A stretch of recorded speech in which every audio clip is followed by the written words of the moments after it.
back to the 20th Century Dude channel. Thank you, and God bless you for tuning in today. I'm going to be bringing up something from the Bible that tends to get a little bit glossed over, and it actually has something to do with Nineveh's revival seen in the book of Jonah. And it's ultimately due because of the nagging presence of sin. In the book of Jonah, it says here in Jonah chapter 3, that the word of the Lord came to Jonah a second time. Go to the great city of Nineveh and proclaim to it the message I give you. Jonah obeyed the word of the Lord and went to Nineveh. Now Nineveh was a very large city. It took 3 days to go through it. Jonah began by going a day's journey into the city, proclaiming, 40 more days and Nineveh will be overthrown.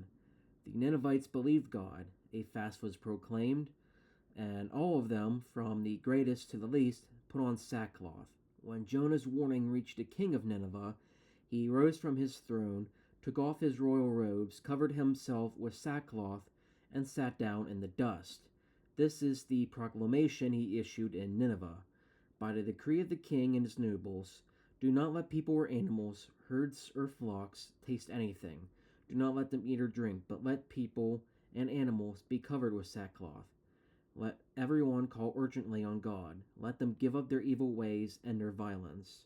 Who knows, God may yet relent and with compassion turn from his fierce anger so that we will not perish. When God saw what they did and how they turned from their evil ways, he relented and did not bring on them the destruction that he had threatened. All seems well and good, right?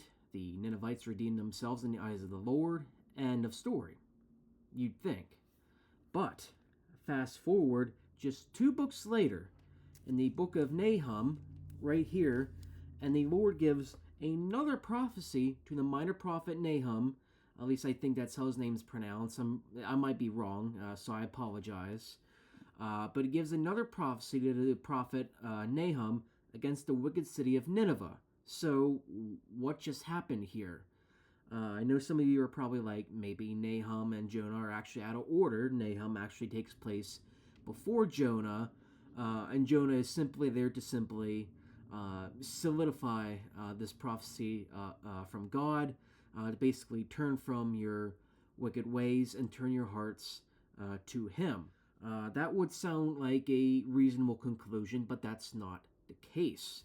The book of Nahum actually takes place after Jonah. This is decades and decades down the line. So what does this mean? Was their revival at the end of Jonah pretty much useless if it was going to be retconned literally 2 books later? Not necessarily. The revival of the Ninevites, which was one of the biggest revivals in all of history, was definitely genuine.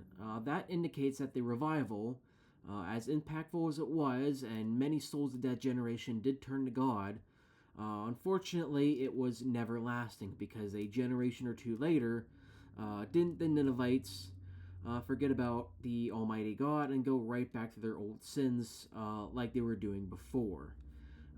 Now, in the time of Jonah, the Ninevites were some of the most ruthless and wicked people who ever lived. And several decades later, they basically went back to being their old selves. So, why is this? The fact of the matter is, it really is due to sin. Sometimes it's on a weekly basis.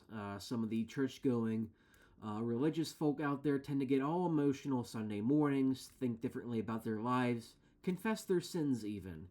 And then come Monday or Tuesday, they go right back to their partying, they go right back to their gambling, their OnlyFans, or their other sinful lifestyles. Maybe it's a sinful cycle you keep being stuck in, where you're ready to give up your addiction to something, completely, and then you just give into your old habits over and over and over again. Of course, there's the deliberate sinning, where you know what you're doing and you know what's supposed to be right, and yet you continue to do wrong and don't care. It doesn't even faze you one bit. We see that in the Bible numerous times with the Israelites. Every time they grew closer to God, they got even farther away from Him a decade or more later down the line, completely forgetting all about Him, going back to their perversions and their witchcraft and their Baal worship. their wickedness became so unbearable that in the eyes of God, he just eventually allowed them to be overtaken by the Babylonians because it became simply too much. And that is something I do want to warn you against. It's going back to your old sin, no matter what it is. If you're being tempted or desiring to go back to your old sinful lifestyle, or your old ways of doing things, then don't do it. I can tell you firsthand that it is not worth it whatsoever. And when you keep coming back to your old attached sin, it only keeps on destroying you. So, how'd that work out for Solomon in the end, who was gifted wisdom from God from the beginning of his kingship, and yet continued to do wrong with his 700 wives in the end?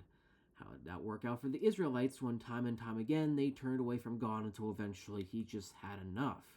How did that ultimately work out for Nineveh in this case, who had one of the biggest revivals in history, turning their hearts back to God like no one had ever seen before at that time, and yet, as we knew now, it never lasted. So, is going back to your old sin really worth it in the end? That's ultimately where I'm going to leave off for today. I hope that you understood where I was going with this and that you at least considered this message as food for thought. What do you think about Nineveh and their return to sin? And in a way, aren't we really guilty of the same deeds as they were? Sometimes we may be no different than the Israelites and Ninevites alike. Anyway, that's all I have for today, so let me know down in the comments what you thought of this video. Make sure to like and subscribe to this channel as well. So thank you for tuning into 20th Century Dude, and hope to catch you on the fly. See you, and God bless you.